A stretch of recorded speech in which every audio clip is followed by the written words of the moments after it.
Well, this is going to be great. Welcome to the White House Pod with David A.R. White. I am so excited to have this guy on our show. He is the epitome of, I think, probably the nicest guy on the planet. Everybody loves this guy. Like, he can do no wrong. He could probably say the worst thing in the world and everybody would still be like, oh my gosh, it's Dean Cain. Well, Dean Cain, welcome to the White House Pod, Dare to Dream. You have an incredible story, and I'm so glad that you agreed to come on here. And so you're not in LA right now. You're in Nevada, right? That is correct, my friend. I wisened up and had to leave the beautiful beaches of Malibu, California, where I grew up, spent all my whole life. But I had to leave there because California's gone insane, and so I'm right next door in Nevada. Extremely happy, extremely grateful. Feel very blessed to be here. And I got no complaints. Did your parents, and you said your parents moved there too, right? Were they here though in Malibu as well for? Yeah, my parents grew. When I was 5 years old, we moved to Malibu. When I was 3 years old, we were living in Hollywood, and then when I was 5, we moved to Malibu. Had something to do with a gun and a murder, and I found the murder weapon in a pond and was pointing it, and that day my dad and my mom picked up and moved to Malibu, Paradise Cove.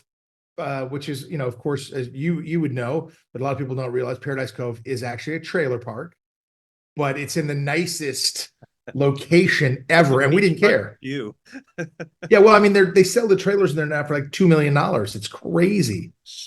But the location. You just like to say now. Do you when you tell people that, do you lead with "I grew up in a trailer park"? So people are like, "Oh, wow, you had a tough childhood." Absolutely. I say I grew up in a trailer. They're like, "Yo, you come from money." I don't come from money. We had no money. I lived in a trailer park. Of course, it was in Malibu. And I had to rough it on the tough beaches of Malibu. Sometimes, we'd go over to Point Doom and get thrown out of there by the locals. Tough stuff. Were you surfing at an early age?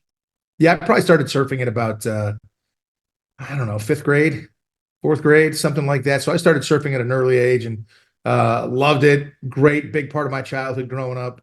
Then my son never wanted. My son's 23 now, but when he was born, I surfed a few more contests and things like that. And then he didn't want. I think he saw Jaws or something, and that was the end of it.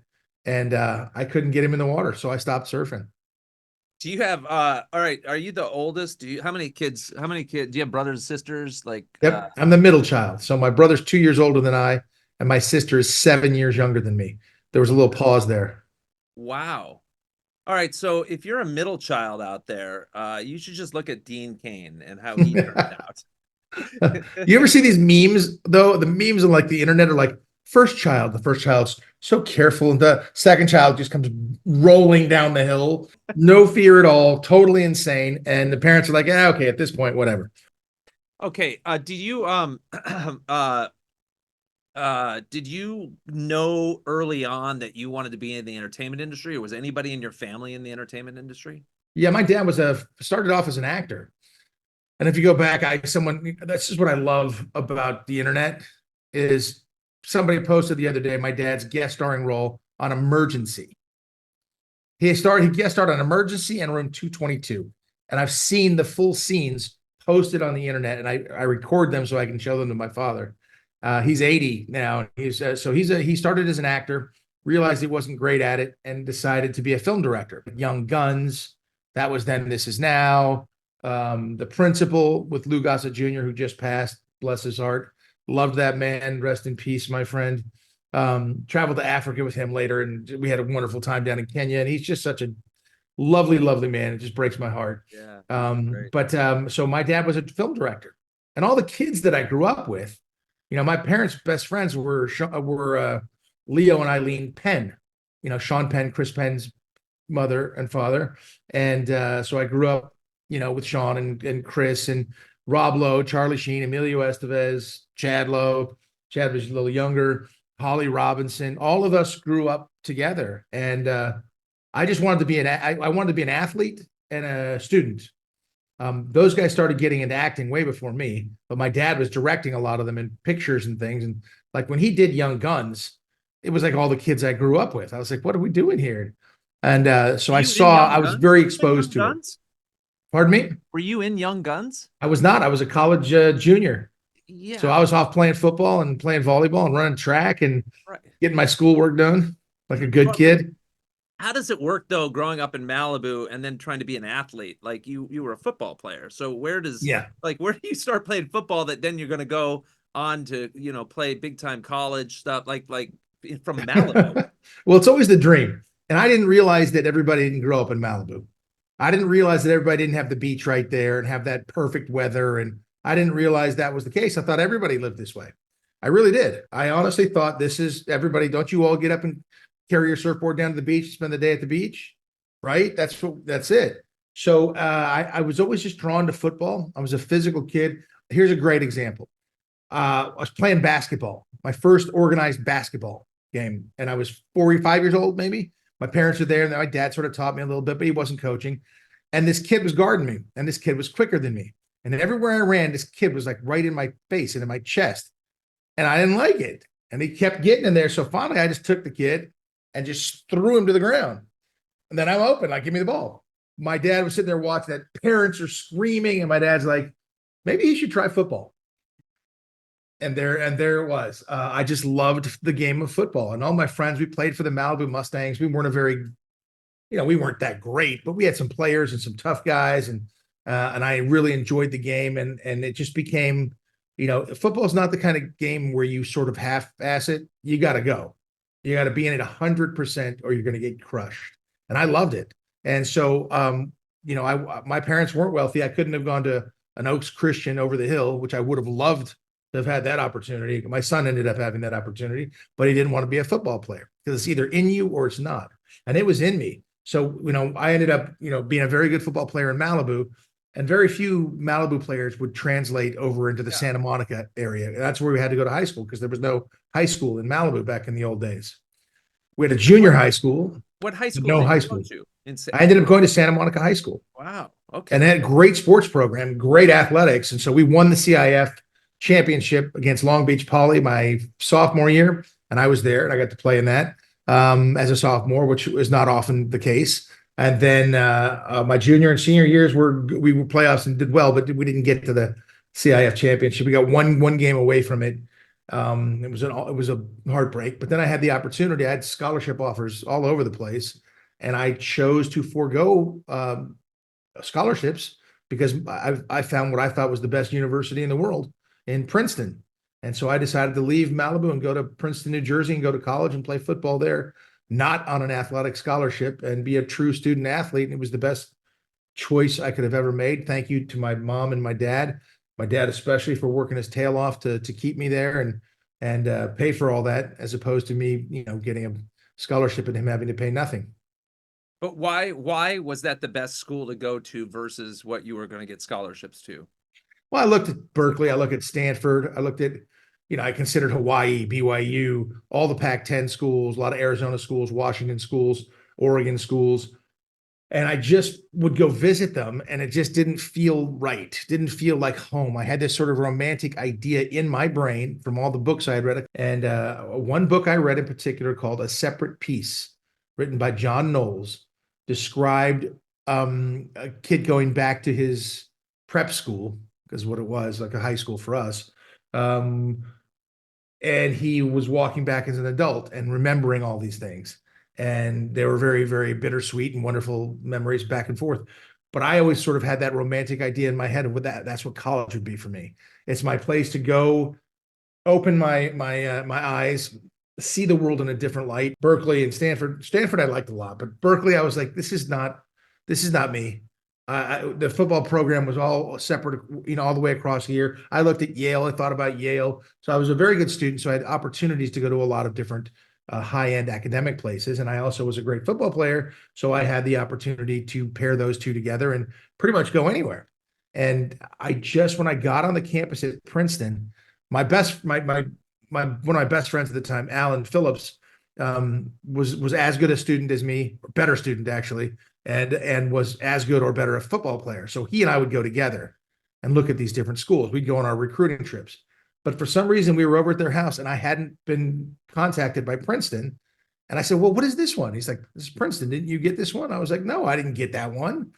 And then within 4 days, he and I were on our way to Princeton for our recruiting visit. And I just fell in love with the place. How all right, so you play football through, did you have injuries your 4 years playing there Yeah, of before you? course. Yeah. I had What position were you playing, first of all? free safety. Okay. Started as a corner, moved to free safety. So as a corner, I was an All Ivy honorable mention, but then as a free safety, I was first team All Ivy and then first team All American and I got all kinds of accolades, which was great, which got me the looks to go to the NFL, which is why I was able to play for the Buffalo Bills before I got injured, and that was it. But I had in college, I ended up having 3 surgeries. One on my right knee, lateral meniscus, my left shoulder, torn rotator cuff, and then what was the third? What hurts right now? Everything. No, actually, I'm not in much pain now. So I do pretty well. I've had 6 surgeries total, but 2 of them in college, and then I ended up having to have another whole slew of different surgeries for all orthopedic stuff, though. All just I break this or turn this or tear these ligaments, and so. But I'm good. I can get up and run, and I can do all sorts of things, and I'm getting closer to 60 now, so it's getting like you better make sure these things are all working because this is the back half of life, back third of life, or whatever it is. How did you ever have did you want to do the all 4 years of college before you went into the NFL, or was there ever any of it like, hey, I'd like to leave after 2 years and go to the NFL? Or you don't do that. That doesn't happen in college. It does now on occasion, maybe 2 or 3 years, but it didn't used to do that at all. You'd never go out early. It just wouldn't happen. And I wasn't that kind of player that I would get that much notoriety. I was lucky I had a shot in the NFL. But the thing is, I didn't get a freshman year. So if I'd had a freshman year, I would have had 4 full years. But in the Ivy League, it used to be that you couldn't play varsity football as a freshman. It was the freshman rule because the academic standards, it was so rigorous and so difficult, and the adjustment was so huge from high school that they didn't want kids coming in playing football at that level with that commitment and trying to adjust to life without their parents and the incredible academics that are there. So I sort of lost a year there. A lot of us did, because I would have played as a freshman right away, and my stats would be better, but I only got 3 years. But no, there was never any thought of me getting out early. There was no NIL stuff either, so there was no getting paid. And at Princeton, you're a true student athlete. You're there because you love the game. You're not getting a scholarship. You're not owned. That's why I was able to also play volleyball, and 1 year I ran track as well. So I was able to do those things. They don't let you do that if you're under scholarship. A lot of places are like, no, this is what you do. You're only a football player, and that's it.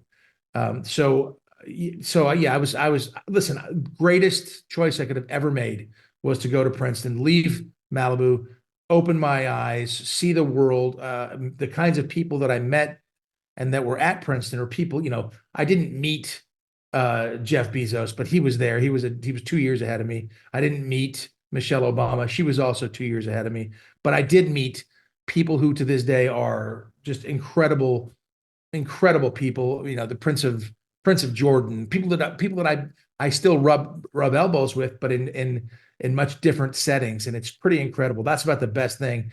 My tight end, is Mark Rockefeller. I was like real Rockefeller. Like, yeah, those are the people that you're there running around with. And it's impressive. You also realize they're just people too. Mark Rockefeller is the most unassuming guy you'll ever meet, but he's Mark Rockefeller. He's a Rockefeller. And you're like, we just call him Rock or Rocky, and that's not even a thought. And that's it's good for your. They're all up in saying, Malibu. Mark Rockefeller's right now saying, I went to Princeton with Superman. Well, that's the lucky thing about our business is that movies are so far reaching. And when you play a character like Superman, it's all over the world. So I still get that. Anywhere I go, all over the world, it's still Superman. And I'm okay with that. I mean, there are a lot of things I've been called, sir. And I will take Superman over all the others. As opposed to Joker. I play the Joker. Well, you play the Joker, or you play, Patrick Bateman in American Psycho, or whatever, you different roles you can play. Excuse me, you can play and be known as. When you do a television series that gets that much notoriety, that's what you are. And I'm all right with that. All right. So wait, okay, so you go to the NFL for how long? How long are you a Buffalo Bill for? About 15, 25 minutes. No, I was there. I was carried on the team till November, but I got injured in camp before our first preseason game. In fact, I had my knee 3 days before the first preseason game against Houston. And I was politicking. I was like, look, let me just play in Houston. Let me play against Houston before I have surgery. And because because I knew I was ready to go. And I was a gamer. And I was like, here I come, a free agent from Princeton. I need to make some bones out there in the game. So, but they wouldn't let me do that. They were like, no, you keep swelling up. We're going to have the surgery. And then by the time you heal, we'll throw you on waivers. If nobody else picks you up, we'll bring you back next year and you get a shot. And I was like, all right, fine. It was a bummer, but I also was there, so I was there through mini camp and camp. And I was like, I can play this game at this level. No question. So the question is gone. Like, oh, could I have done it? No, in my brain, I'm 100% certain. Yes, I could have done it. And it was a very good system for me. It was the right place to be. Our incumbent free safety, Mark Kelso, was very good, but kept getting head injuries. And today they wouldn't let him play. No way. But back then we put like a special helmet on top of his helmet, like Kazoo from the Flintstones. He had an extra like big old head on him. I hope he's doing well today because that's such a focus with the NFL and such. And it was very good, but it was his job I wanted, and that's a weird thing about being having to ask him for advice. Hey, Mark, when we're going to this, what happens here? And he's like, well, you're trying to take my job. Maybe you could just forget about that. You know what I mean? It's a tough place to be. It's a weird thing because that's his living. And I wanted to take his job.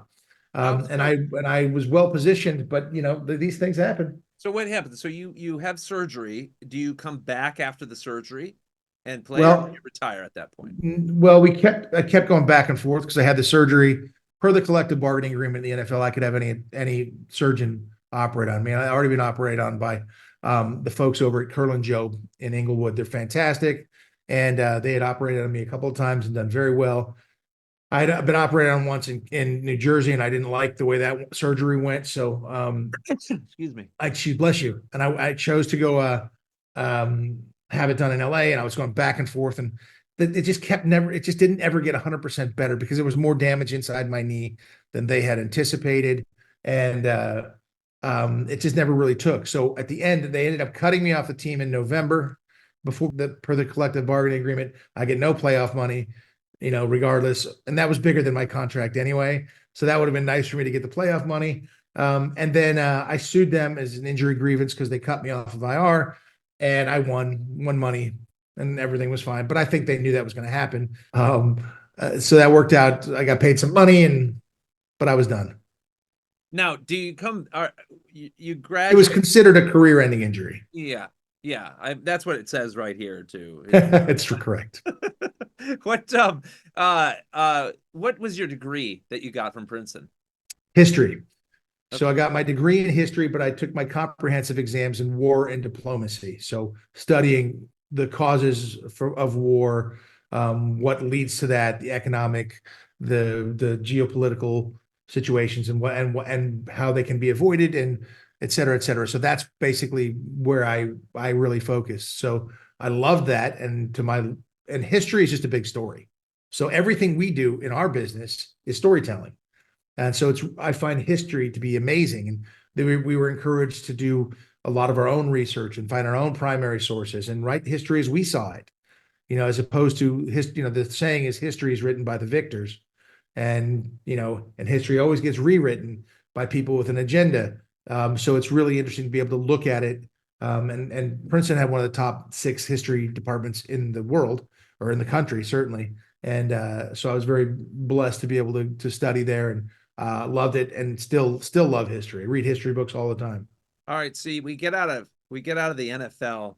Do you immediately decide to come home, or like, and where does the entertainment fit into? Obviously, it's in your blood through your dad and your family, but like, how long after that did you get into acting?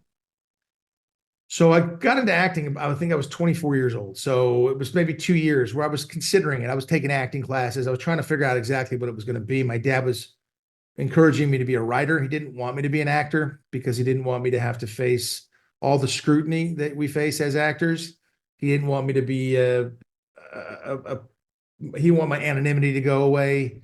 In a sense, he was like, just be a writer. Nobody, you can get a car accident. Nobody cares what you look like, and you can still be a writer. It doesn't, don't put everything on your looks or on your athletic ability or any of that. Make sure you have other options. And so he started cultivating me as a writer, and I wrote behind him on on everything he was directing. I always wrote behind him. He wants to make changes. I'd be making his script changes all the way through. Back then, we didn't have final drafts, so I had to create my own spreadsheets in order to make things work, for a character name or dialogue or movies, right? Movies. My dad did almost exclusively only films. Made it a little easier to rewrite that because there's only one script that you're. Oh my gosh, the idea of doing it for a series is crazy. But of course, when I started doing Lois and Clark, I had to negotiate out of a contract that I had at Hollywood Pictures for writing a writing contract that I had there. So I had to negotiate out of that because I had already been hired as a writer there, and it was great. And I was writing features. So in Lois and Clark, I started writing episodes of Lois and Clark too. And that was fun. I only wrote 2, but it was fun. It was fun to do. All right. So you get out, you decide you're going to act. How long is it before you get your first job? And what was your first job? Well, through my parents, I knew a bunch of casting director people and stuff like that. So I think my first job, all your friends too, at this point that you grew up with, is Sean Penn and Charlie and all those people are they're like, oh yeah, they're movie stars at this point. They're movie stars. They're sexiest man alive. And you're like, what? How you got thrown in the pool at the party? How did you become sexiest man alive? Charlie, Rob, any of these. So no, I'd watch them make some mistakes too and do some things, but I didn't speak to any of them about hey, I'm going to be an actor and help me out. None of that sort of thing ever took place. But I watched them and what they were doing, and my dad did not want me to be an actor. So he didn't do anything to encourage that, but I got to know a lot of people through them. People had always said to me, hey, if you ever decide you want to get into this business, let me know. Well, I decided I wanted to get into it. I had some auditions early on, some things like that. And then I was acting classes, doing commercials, things of that nature. Actually, I was taking acting classes and I couldn't get a job. And finally, I stopped taking acting classes, stopped doing all that super crazy psychotherapy thinking stuff they do and overthinking every little thing. And I was like, screw this. Charlie never took any acting. He was just Charlie. But I remember when he'd be a goofball and start, creating a pretend situation, I was like, let me just be me in a situation. So immediately after that, I started booking commercials like a madman. I did 40 commercials in 4 years. So it was just crazy. So it was immediately after that. And then I started from there doing guest starring roles on different things. I got more comfortable in front of the camera. I started to figure those things out. So I guest starred on a few different shows, including Beverly Hills 90210. And then, I played a Hawaiian in Life Goes On, which was great fun. I played a racist guy in a Different World, which was great fun, Italian racist guy. I was doing commercials as a Latino. I'm part Japanese, so they can't figure out what I am. I speak Spanish. So, it was a time where you didn't have to be an LGBTQ person to play an LGBTQ person. You didn't have to have Indian ancestry to play. You can be an actor and whatever it's going to be. And now they're super crazy about that stuff. It's called acting. So I got a shot on Superman, and that was the big shot. How old are you at this point? 26. Okay. So you'd put in a solid 2 years of grief. Oh yeah. Solid 2 years. Waiting no tables. I didn't have to wait tables. I didn't have to do that stuff because I was making a living doing commercials. Acting classes. It sounds like you're really suffering. The acting class thing was that's just a weird thing. I'm not a big fan of some of the acting classes out there. Okay. Well, speaking of acting classes, so before I forget this question, do you recommend acting classes to people, or are you anti-acting classes to people? I think it's subjective. Some people, it's great to have that as a place to go back to and have some of that training and things like that. But I think a lot of people use the acting class as a psychotherapy. They go to a psychotherapy thing. I became a much more open actor when my son was born, because all of a sudden I'd watch an AT&T commercial and the kid would come home from school or something and mommy had some food made and I would cry. I was like, what is wrong with me? but suddenly somebody was more important than me. Everything changed. It's sort of where I found my faith, to be honest, is once I became a father. The transformation that came over me was insane. So it changed me as a person, and I think that affects the work that you do as an actor. Yeah. How all right, so we get Lois and Clark. Did you have any idea that it was going to be what it was? Like, where does that come in? I know Well, I knew. everybody asks you this question. Sorry to ask the stupid question, but No, but it's one of those things. You're like, okay, I'm trying to pay my rent. I want to have a job. I've never carried a series before. There were 3 networks at the time: ABC, NBC, and CBS. you know Fox right had away to that it come was out. Superman? Did you know right away that you're playing Superman? Oh yeah, Okay. I knew that it was going to be Superman on television. Was like, this is going to suck. This is going to suck. How could they do it? It's too expensive, too many special effects. It's going to suck. And then I read the script and I was like, oh, I like this. It's moonlighting in a sense. It's banter between Lois and Clark. It's fun. And I get it because Superman is something special about him. He's got that twinkle in his eye because he already knows the answer 99 out of 100 times, or he knows that he'll get there. And he has that confidence. And there's a lot of things that I learned as an athlete that really translated to that character for me. Like, I had supreme confidence on the football field. Always. Always. I wanted the play to come to please make the play. The biggest moment, come at me, please, because I'm going to dominate that.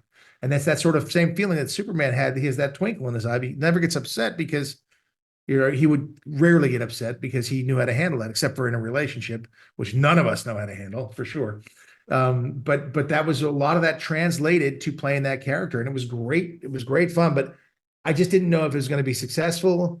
I knew it was already on air for 6 episodes, which was a big deal.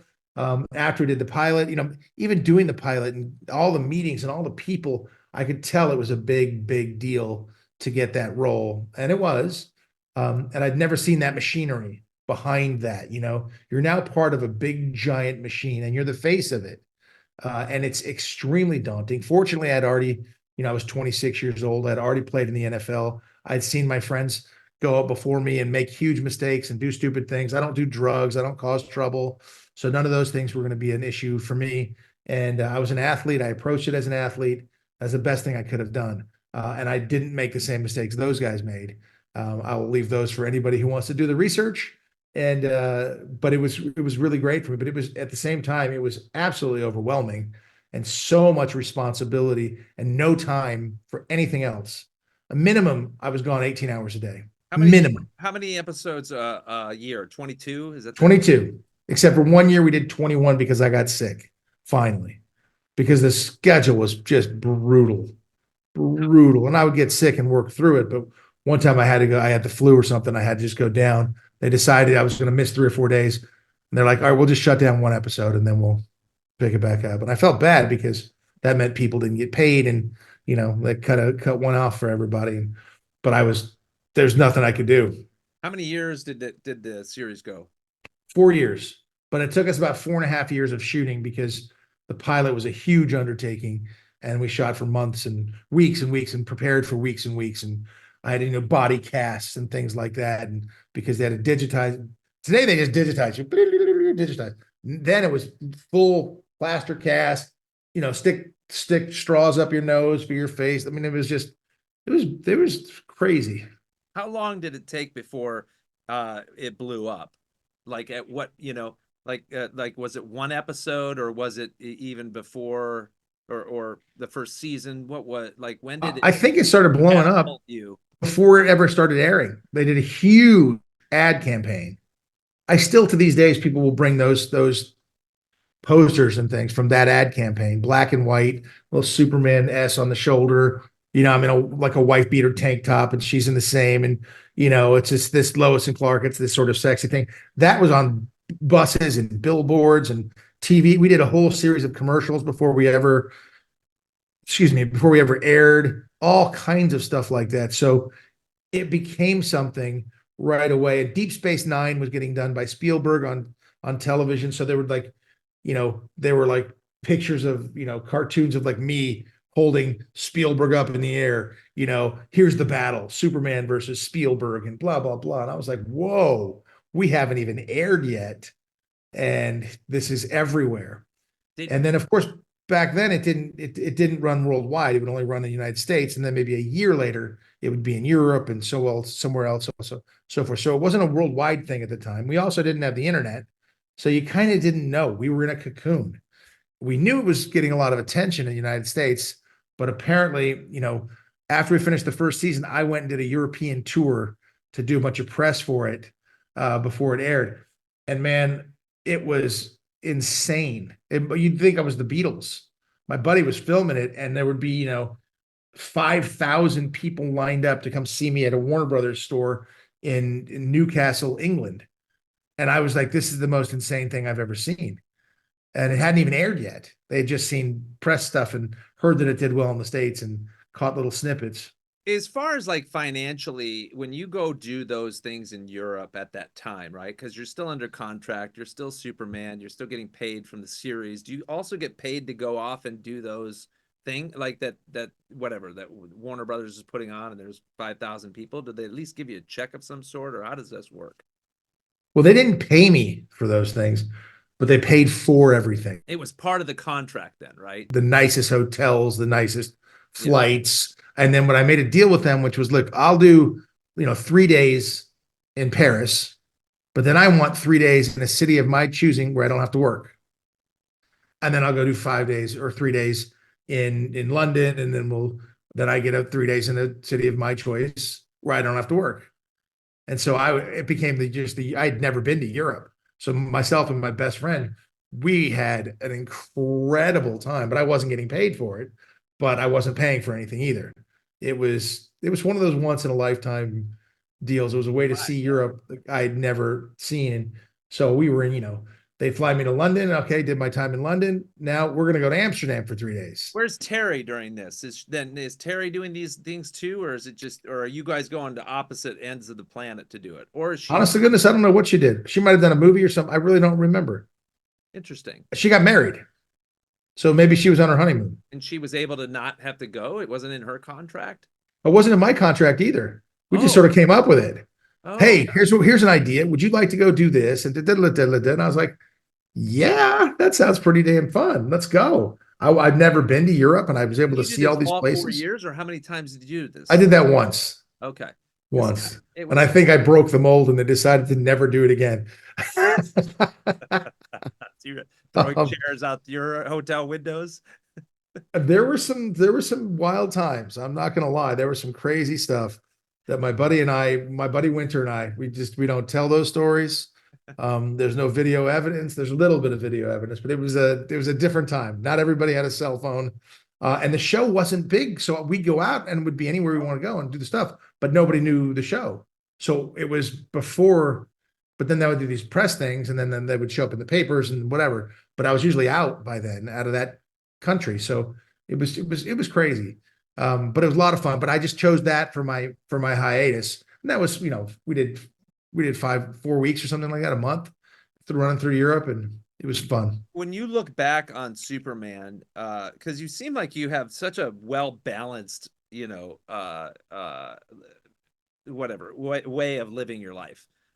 Is there any regrets that you have ever from that show? Like, did you throw somebody off a roof, accidentally like melt somebody with your eyes, or like, you're like, dang, why did I do that? I should have maybe let the guy live a little longer.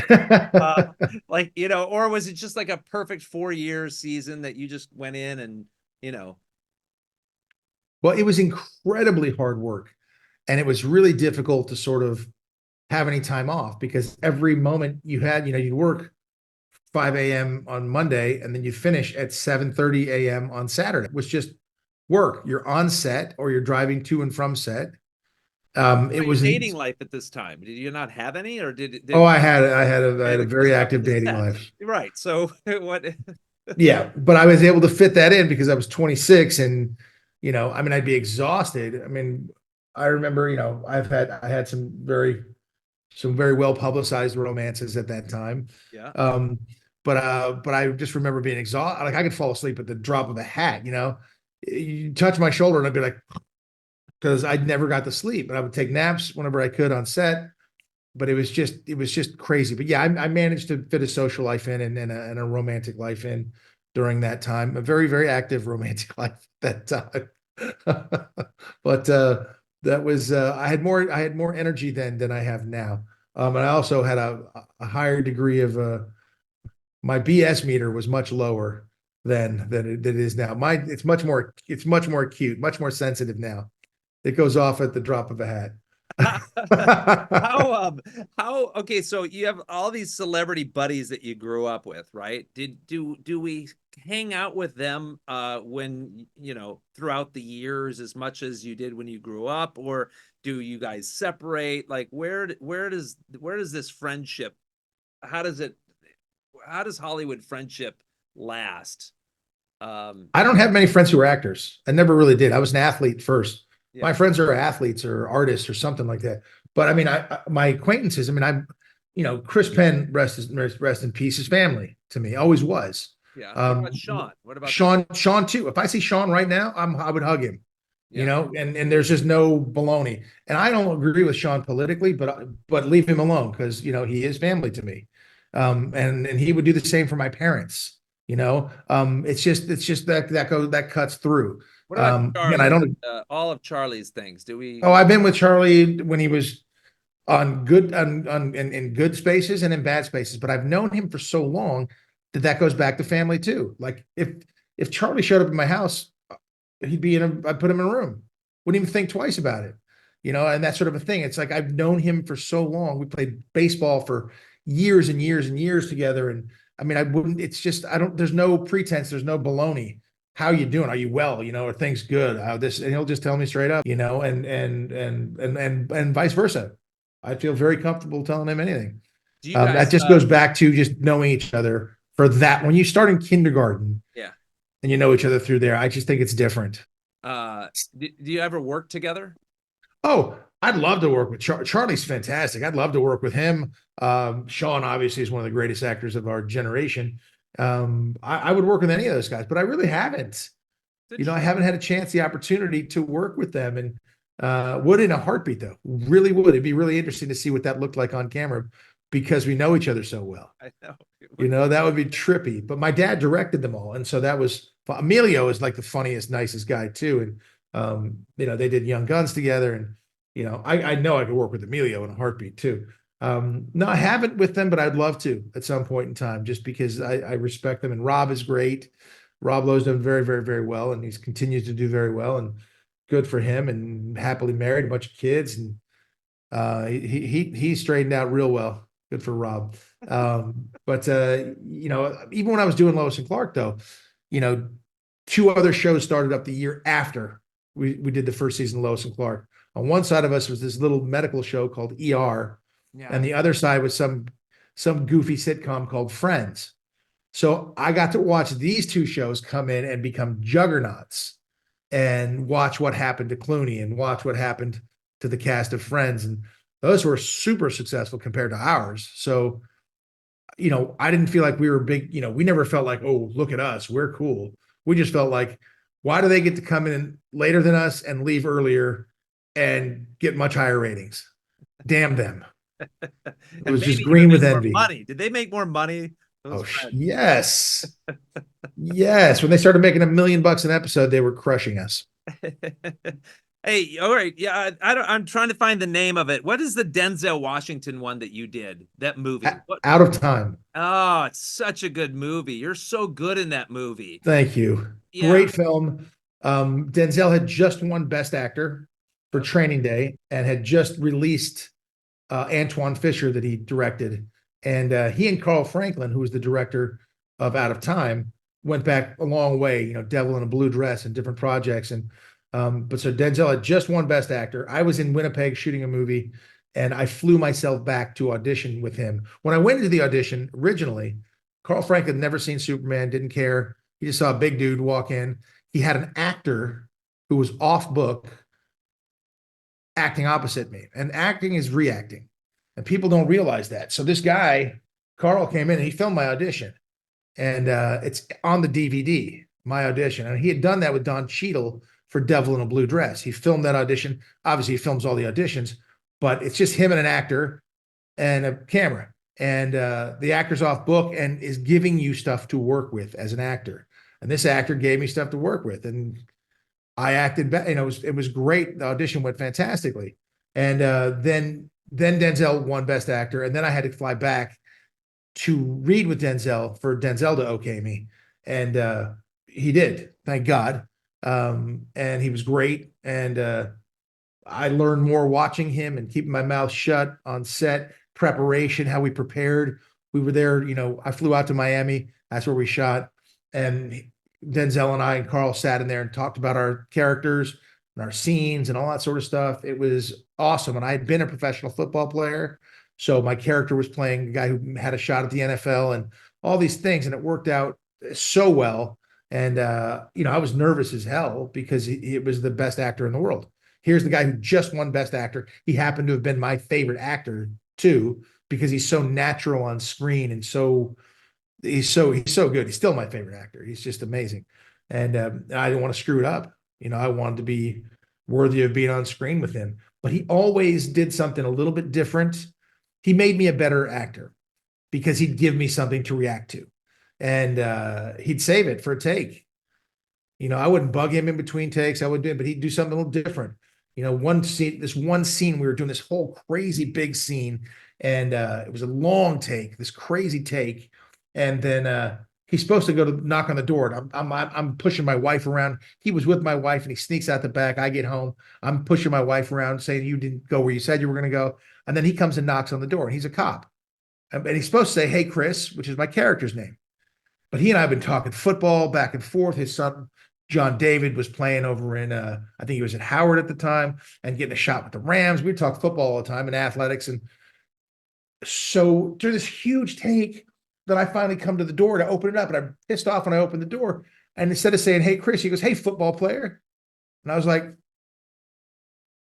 he just caught me. I was like, are your cojones that big that you would say that right here? It was just, but it was the right thing to threw me off balance, which is where I should have been, made me more angry. And so he did stuff like that constantly. And it just made me a better actor. So it was one of the best things I ever did, but I made almost no money for it.